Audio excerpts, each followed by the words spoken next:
Good morning. Ngasigi video yengminarase ngasi ningthokaba numit ore aduga Purnima su tare ko aduduna horen gi oina hairagadi ko like horamba khopa matamda nungdawiram gi white color gumba kat pa hai tare ko white color kat pa di kher ni khangde kai ni khangde dumaina haura kitang haura ga dumaina kat piu ko yam phagani ko si sima leire aduga atopa manifestation gumba tawbo ko mayam su leire ni na ko ado manifestation tawbagi timing su haipetang yengase aduga akoina kai tawba ya ga dagi do nahan in details oina aina numini mamang da video amati sem gi bane ko aduga haipet yengbiro koina tawba ya bodo belief tawba ya ko belief tawbo do ngasai na amakatang I bane manumit gi na ahum adum ibe ko mamangi video yeng bangai di khang biram ngani ko belief manifestation to matam da ahum natraga manga gumba wish gumba iba ko pa adum balere adagi jar semba ko hadi crystal harga di bottle da ligi bottle da jar semba ko pa adum mamma su lere ko dagi scripting to boy ko iba ko pa loina ma akoina hostel da leiba angang ne harga di pochai ke ka lang bo ko pa loi pharak tare eng khal se ba ataraga di ko hadi sida ko ina haga da ban harga di ko always akoigi diary gumba ma thammo basida aina sida diary un thamme ko happiness diary in tora thamme ko hadi diary sida ko aina ininge ba pot to ko hadi exam gi ne harase ko hadi ai exam do phazana mai pa e hadi c gi marks ga loina na khotna admine to ga ibu su yai ko hadi scripting gumba to ko pa hai ta si gi to si iba yai pot je kem ta lei train na khala je hostel la leiba angang ne aduduna hadi pot lang bo ko le phara da yum da leiba gi no hoina haraga di bay leaf ball semba jar semba ko pa tumba mayam ma to bi be even sengau ko da semba yai ko ado ahambada akoigi Towgadaba keno si ngase ko Towgadaba number haraga di 47 leire aduga akoigi color haraga na white color leire ko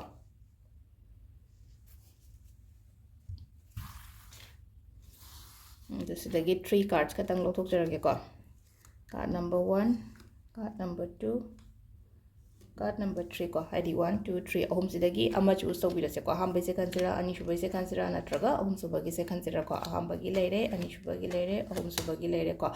aham bagi sina ko hadi wakhan se ipa phazan bagi type ta matawre ko hadi ko first lai se ko hadi somewhere trap taroga laiba se ko hadi negative thoughts gumba kai gumba mayam ma khan ba ko do si se ko hadi keno ne hadi akhoi gi Purnima numit se Purnima yoroko matam se hadi Purnima yoroko matam oiro natraga thashi yoroko matam se ko wakhan nungai taba natraga ka yamna emotional oiba khopa se hadi mi khuding makta ko hadi khara ngasai gi tha gi energy haraga di tha se emotional oiba ne ba hadi koina monday popo oiro natraga akhoi gi karkat rashi kaina harasine ko sigi matam sida ko amuka hena sensitive oiba ni khangde wakhan se nungai taba hena khanjan bani khangde ko puning nushi bani khangde dumaina gumba tawni ko adu nanga sigi oina haraga di ko hadi wakhan se kitang nungai thokna so leyo ko hadi negative thoughts ke ka lai se hadi ko release to holo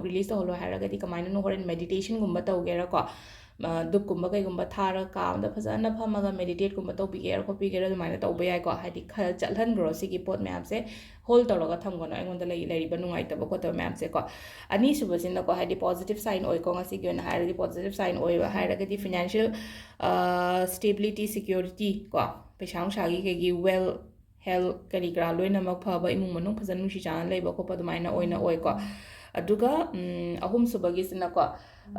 situation se hauji aina sum khale hamra ai je smai to ise kaina ko hade adu yamna phataba nate ko aina sum hena khanjan bagini ko se sina ko oi thaba am oi da ma tan ai oi roi dne ko mai to gata ge khot ka daga ni hena khanjan ba do hena khanjan ma ya ko sida so hena khanjan ga no poching se ko hadi phagalei ko tamna adu sida leire khoi gi card ahum gi message se ko aduga timing sina ayuk ki pung manga ga minute 38 dagina 3 ga minute 59 phong leire ko adai 9 ga minute 9 daina 8 ga minute 39 phong leire dagi 12 ga minute kunithoi dagina yam sangna leire ko manifestation tawbo ko tawning bo ko ningba leire ga di 12 ga minute kunithoi daina pung 3 ga minute 3 phawum leire nungdang gi 9 ga minute 19 dagina pung 38 ga minute 2 phawum leire dagi ahingi na 12 ga minute 98 dagina nungalamdai gi 5 ga minute 38 phawum leire sisina khoi gi ngasi gi oina afaba timing ko adu sida leire khoi gi ngasi gi card ki message ma'am thank you